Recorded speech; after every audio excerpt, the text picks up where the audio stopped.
की आम्ही सर्वजण मागाशी नावं मी घेतली सगळ्यांची।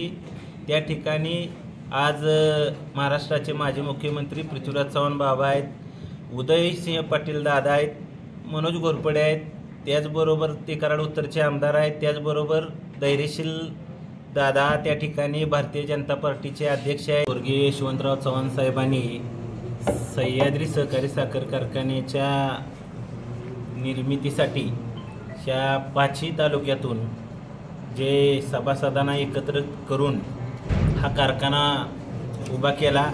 ही निवडणुकीत त्या ठिकाणी निवडणुकीला सामोरे जात असताना ज्या विचारानं स्वर्गीय यशवंतराव चव्हाण साहेबांच्या आम्ही ही लढाई लढत होतो, परंतु त्या ठिकाणी जे 6 तारखेला छाननीमध्ये आम्हाला थोडंसं ह्या निवडणुकीमध्ये निवडणूक निर्णय अधिकारी किंवा प्रशासन असेल त्याच्यामध्ये थोडासा आज कारखान्याच्या प्रशासनानं पण त्यांना माहिती देणं आवश्यक होतं की ह्या उपविधीतील त्यांना सूचना करणं गरजेचं होतं। त्या केल्या नसल्यामुळं आम्हाला अन्यत्र त्या ठिकाणी त्रास झाला, आम्हाला त्या ठिकाणी न्यायालयात जावं लागलं। काय अशा पद्धतीनं जे गेले 10 दिवस आम्हाला त्रास झाला त्याबाबत आम्ही भूमिका घेतलेली आहे, त्यामध्ये निर्णय आमचे झालेले आहेत। परंतु असं ह्या ज्या अपात्र अर्ज उमेदवारांच्यावरती ज्या पद्धतीनं ही भूमिका घेतली ही योग्य नाही असं माझं मत आहे। आम्ही अजून जरी त्या ठिकाणी जर न्यायालयीन लढाई लढावी लागत असेल तरी आम्ही त्यासाठी खंबीर आहे आणि ती लढण्यास तयार आहे। तुम्हाला निवडणुकीपासून लांब ठेवण्यासाठीच हे कारस्थान होतं का? आता ते तशा दृष्टिकोनातनं जर कोण बघत असेल तर खरंच मला काही माहिती नाही, पण माझी भूमिका ही सह्याद्री सहकारी साखर कारखान्याच्या सभासदांच्यासाठी एक प्रामाणिक काम करण्याची भूमिका आहे आणि ही मी करत राहणार। नाही, 9-10 अर्ज अवैध झाले, त्याच्यातले 9 तुमचे होते, तुमच्या ह्याच्यातले एकूणच हे कारस्थान वाटत नाही का? नाही, कारस्थान आता ते निवडणूक निर्णय अधिकारी आहेत, त्यांना थोडंसं मगाशी मी म्हटलं तसं सह्याद्री सहकारी साखर कारखान्याच्या प्रशासनानं आणि त्यांनी ही जे बाबा अर्ज आहेत ह्याच्यावरती आपण त्याच्यामध्ये कोर्टाचे सायटेशन दिले होते, कायदे दिले होते, म्हणणं मांडलं होतं, पण ते म्हणणं मांडलेलं ऐकण्याची भूमिका निवडणूक निर्णय अधिकाऱ्यांनी घेतली नाही। आणि जे आरक्षणमधले अर्ज आहेत की 2 महिला 2 ओबीसी ह्याच्याबाबत पण स्पष्ट त्या ठिकाणी उपविधीमध्ये मगाशी मी सांगितलं की ऊस उत्पादक सभासदांना 3 वर्ष ऊस घालवला पाहिजे अशी अट त्या ठिकाणी आहे। ती त्या ठिकाणी स्पष्ट मी भूमिका मागाशी मांडलेली आहे, ही थोडंसं बघणं गरजेचं होतं, ती बघितलं नसल्यामुळं हा त्रास आम्हाला त्या ठिकाणी 10 दिवस झाला। विसर्जनाच्या बॉयलरचा स्फोट झाला कारखान्याचा, काय सांगा?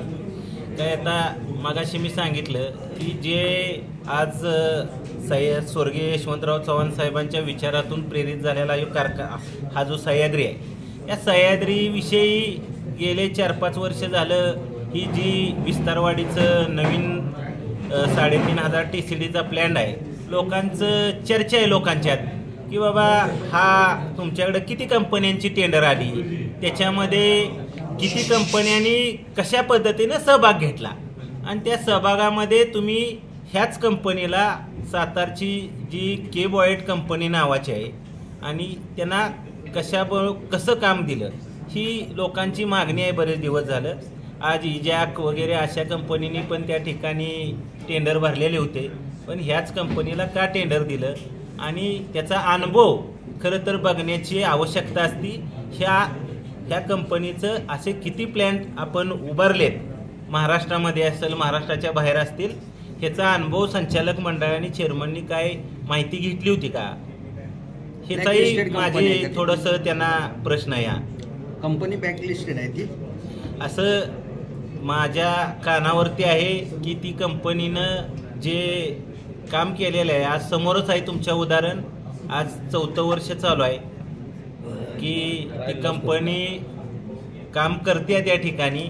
आज तसा जर साखर कारखान्याचा प्रकल्प उभा राहायचं म्हणलं तर 9 ते 10 महिन्यामध्ये उभारणी करून देणाऱ्या अशा आपल्या भारतातल्या पण कंपन्या आहेत आणि बाहेरच्या देशातल्याही कंपनी त्या ठिकाणी 1 वर्षामध्ये हा प्रकल्प उभा करून देतात. नाही, तुम्ही आता मगाशी म्हणला की ती कंपनी ब्लॅकलिस्टेड आहे, तिलाच का टेंडर दिलं? हा प्रश्न सभासदांच्या मनात आहे. सभासदांच्या मनात ब्लॅकलिस्टेड आहे का? आता त्याचा अनुभव घेणं हे संचालक मंडळाचं काम होतं. त्यांना किती कारखाने उभं केलेत आणि त्यांच्याकडं किती त्या साधन सामुग्री त्या ठिकाणी आहेत याची माहिती संचालक मंडळानं घेण्याचं काम होतं. ते मला थोडंसं वाटतंय की घेतलेलं दिसत नाही. त्यामुळं सभासदांच्याच शंका आहे की बाबा आज आपल्या आजूबाजूला कारखाने झालेले आहेत. ते कारखाने कोणत्या कंपनीला काम दिलं आहे, त्यांनी कशा पद्धतीनं दिलं आहे, किती दिवसामध्ये उभं राहिला कारखाना, तो प्रकल्प किती दिवसामध्ये उभा राहिला, ही लोकांना माहिती आहे. त्यामुळे लोकांच्या मनात शंका आहे. मतदारसंघातून तर त्यामुळं आज जवळ जर उदाहरण असेल की 8 ते 10 महिन्यात 9 महिन्यात कारखाना उभा राहतोय, फॅक्टरी उभी राहते 3-3.5 हजाराची, तर मग सह्याद्री कारखान्याचं जे गेले 3.5 वर्ष झालं जे एक्सपॅन्शनचं काम आणि नवीन प्रकल्पाचं काम चालू आहे, हे 3 वर्ष का त्याला लागतात, यामुळं लोकांच्या मनात शंका आहे सभासदांच्या.